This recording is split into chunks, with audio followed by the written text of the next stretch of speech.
गलवान घाटी में भारत और चीन के सैनिकों के बीच हिंसक झड़प के बाद दोनों देशों के बीच युद्ध की आशंका जताई जा रही है।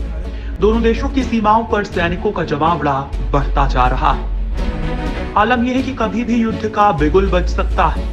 भारत ने भी युद्ध के लिए अपनी तैयारी पूरी कर ली है। सेनाओं को अलर्ट कर दिया गया है और लद्दाख से लेकर अरुणाचल प्रदेश तक लगी चीन की सीमा पर गश्त बढ़ा दी गई है। इसी बीच भारत वायुसेना के फाइटर एयरक्राफ्ट की आवाज इस इलाके में गूंज रही। दरअसल चीन के मामले में भारत कोई भी कोताही बरतना नहीं चाहता है, क्योंकि भारत चीन की चालाकियों से वाकिफ है। चीन अक्सर बातचीत की आड़ में धोखा देने की फिराक में रहता है। इनकी बानगी 15 जून को सैनिकों पर हुए हमले में दिख चुकी है।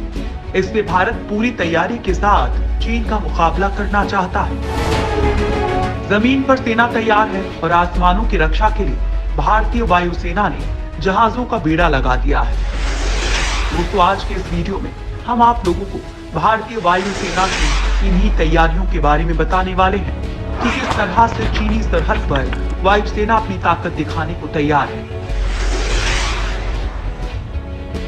चीनी सीमा पर भारत के फाइटर जेट का जमावड़ा। भारत और चीन के बीच इस वक्त तनाव की स्थिति बनी हुई है। चीन की किसी भी चालाकी का जवाब देने के लिए भारतीय वायुसेना ने कमर कस दी है।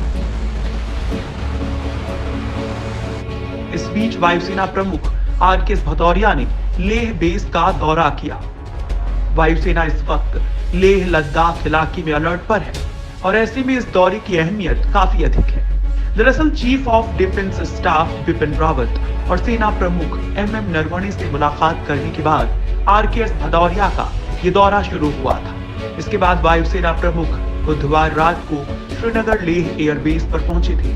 भारत चीन सीमा पर पूर्वी लद्दाख में तनाव के बीच लेह से लद्दाख तक आसमान में लड़ाकू विमान गरज रहे हैं, तो हेलीकॉप्टर की आवाजाही भी बढ़ गई। भारतीय वायुसेना ने अपने लड़ाकू विमानों को अग्रिम बेसों पर तैनात कर दिया है, ताकि किसी भी हमले का जवाब फौरन दिया जा सके। इस बीच भारत ने सुखोई 30 MKI, मिराज 2000 और जगुआर फाइटर जेट्स को एडवांस पोजीशन में तैनात कर दिया है, जहां से वे तुरंत उड़ान भर सकते हैं। पूर्वी लद्दाख सेक्टर में भारतीय सेना के जवानों को हवाई सहायता प्रदान करने के लिए अपाचे हेलीकॉप्टर्स को उन क्षेत्रों के करीब के क्षेत्र में तैनात किया गया है, जहां जमीनी सैनिकों की कार्रवाई की आशंका है। चिनूक हेलीकॉप्टर्स को लेह एयरबेस में और उसके आसपास तेजी से सेना के परिवहन साजो सामान पहुंचाने के लिए तैनात किया गया है। अगर ऐसी स्थिति वहां उत्पन्न होती है तो Mi-17 V5 मध्यम लिफ्ट हेलीकॉप्टर भी सैनिकों और सामग्री परिवहन के क्षेत्र में आसानी से पहुंचा सकते हैं। लेह और श्रीनगर के एयरबेस हर लिहाज से किसी भी ऑपरेशन के लिए महत्वपूर्ण है और शायद इसी वजह से वायुसेना प्रमुख ने इन दोनों बेसों की तैयारियों का जायजा लिया था। बरेली में जो एयरफोर्स का बेस है वो तिब्बत रीजन के पास है और ऐसे में अलर्ट किया गया है। इसके अलावा अंबाला, आदमपुर, हलवाड़ा जैसे इलाकों में वायुसेना ने अपनी हलचल को बढ़ाया है। तनाव के बीच दोनों देशों के बीच बातचीत जारी। तनाव कम करने के लिए भारत और चीन के अधिकारियों के बीच लगातार बातचीत चल रही है।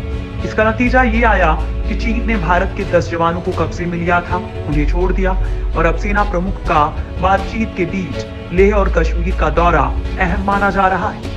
दरअसल चीनी सीमा के करीब मौजूद ये दोनों ठिकाने पूर्वी लद्दाख क्षेत्र के सबसे करीब हैं और पहाड़ी इलाके में किसी भी लड़ाकू विमान के संचालन के लिए सबसे अनुकूल हैं और चीन पर भी पूरी नजर रखते हैं।